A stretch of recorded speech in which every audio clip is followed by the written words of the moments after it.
ઉનાળાની ઋતુમાં શરીરને ઠંડુ રાખવું સૌથી મુશ્કેલ કામ છે। આ ઋતુમાં શરીરની ગરમી વધવાને કારણે હોર્મોન્સમાં ઘણા ફેરફારો થાય છે। આ ઋતુમાં પાઇલ્સ અને પાચન સંબંધિત સમસ્યાઓ પણ સર્જાય છે। જો તમને પણ ઉનાળામાં આવી જ સમસ્યાઓનો સામનો કરવો પડે છે તો તમારે આ 5 ખાસ શાકભાજીનું સેવન ટાળવું જોઈએ। શિયાળાની ઋતુમાં ચાની ચુસ્કીનો સ્વાદ આદુ વગરનો અધૂરો જ રહે છે। આદુમાં આવા અનેક ગુણો જોવા મળે છે જે શરદી અને ઉધરસની સમસ્યામાં રાહત આપે છે।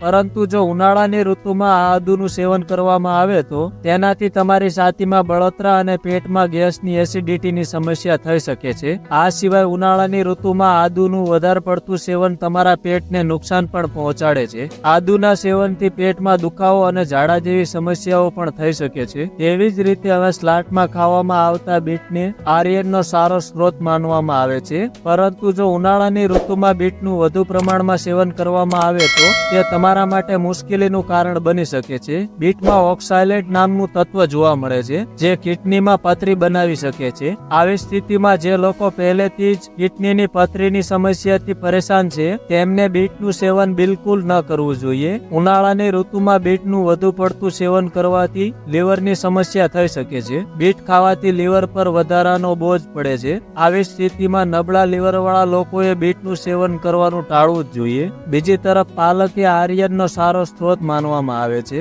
પરંતુ જો ઉનાળાની ઋતુમાં તેનું વધારે પડતું સેવન કરવામાં આવે તો તેમાં જોવા મળતા હિસ્ટામિન નામના તત્વના કારણે ઘણા લોકોને એલર્જીની સમસ્યા થઈ શકે છે।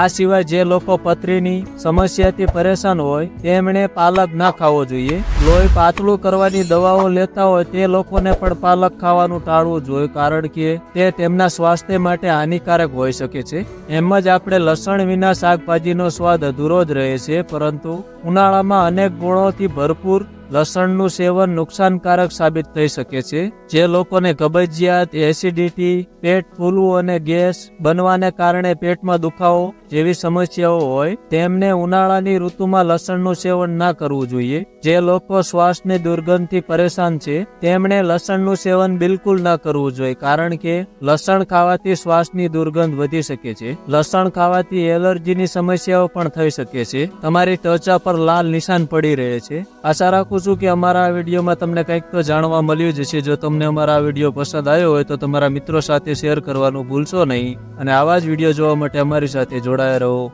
ફરી મળીશું બીજા વિડીયોમાં।